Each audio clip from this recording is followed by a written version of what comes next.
What up YouTube, SpecRobot here with another video, and this time it's going to be a live review of Ninja Scroll. And I'm going to tell you why it's currently my favorite anime movie.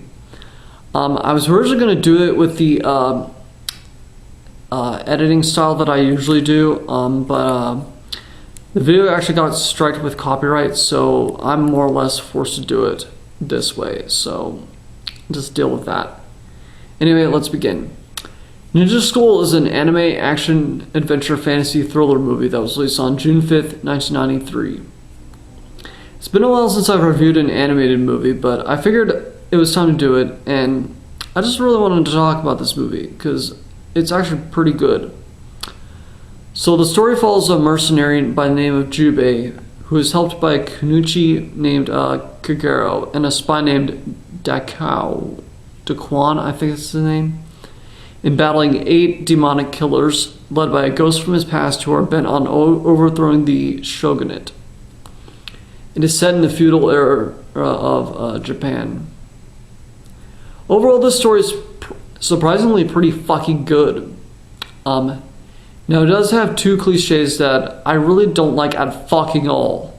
However, the former is done better than I thought it would be, and the latter is done in the best way that I've ever seen done. So the first cliche is the whole hero reluctant to go on the mission. Jubei starts out in the movie really fucking callous and clearly not caring at all about the fact that demons are coming down and wreaking havoc in Japan and causing a plague on the villages. He clearly doesn't want to do the mission that is given to him by the spy. In fact, he only really takes the mission when he finds out that he's been poisoned and the spy will offer him money and an antidote. He doesn't seem to be invested in the adventure at all until he finds out that the leader of the demons is an enemy that he thought he already killed. Not only was that a really fucking good twist, but it actually made Jubei care about the mission he was on, finally. It is honestly pretty genius writing. Now, the other cliche is in regards to the character of Kagero. It is the cliche that the one female character is acting really fucking hostile toward the male characters and seemingly lacking any kind of empathy toward them.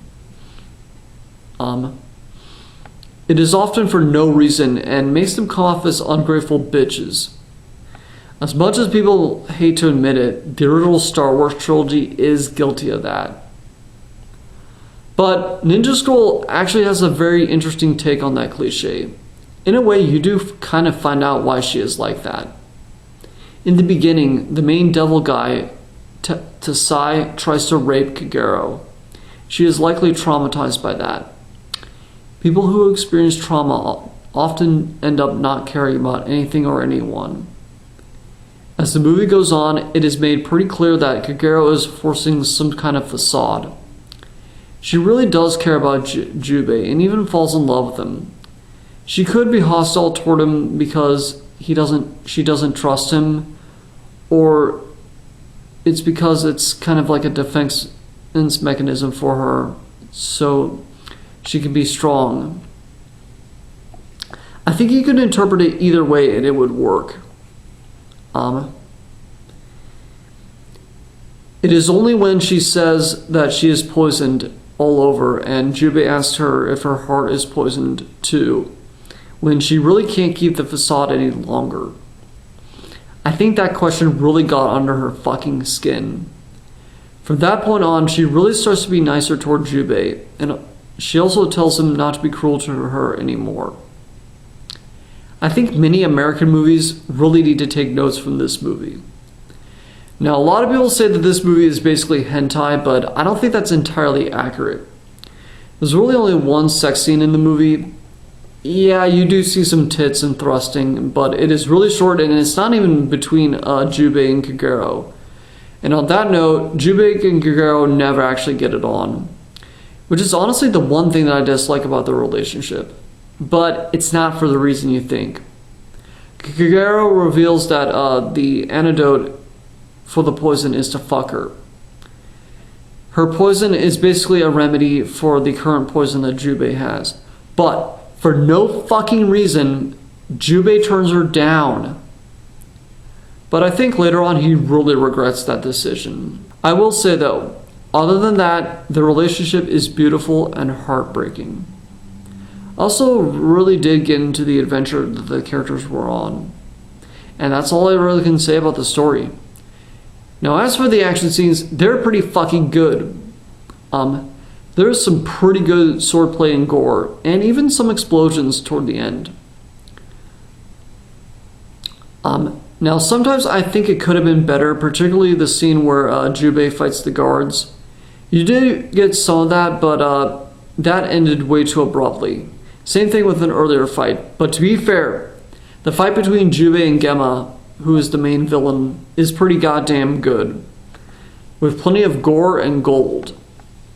As for the production values, the animation is pretty fucking good.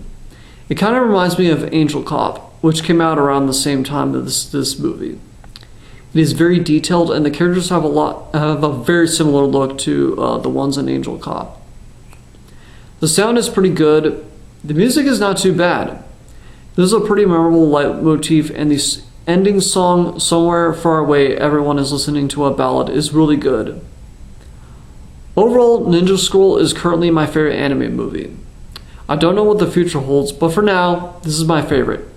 But I wouldn't say it's my favorite movie of all time.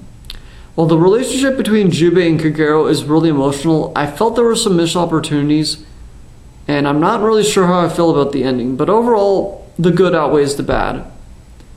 It has some really good characters, action scenes, animation, and even music. I really had a fun time with this one, but it is definitely not for kids though, even though it is animated. I gave Ninja Scroll 4 out of 5 stars with the title of Awesome. Anyway, I'm Spike Robot. If you like this video, you can subscribe to my channel, and feel free to support me on Patreon and support me on Instagram. If you support me on Patreon, you can get exclusive updates on my next video. And if you follow me on Instagram, you can see all the pictures I took in Venice, Italy, so go check those out if you want. I'll see you next time on another Freedom Jingos.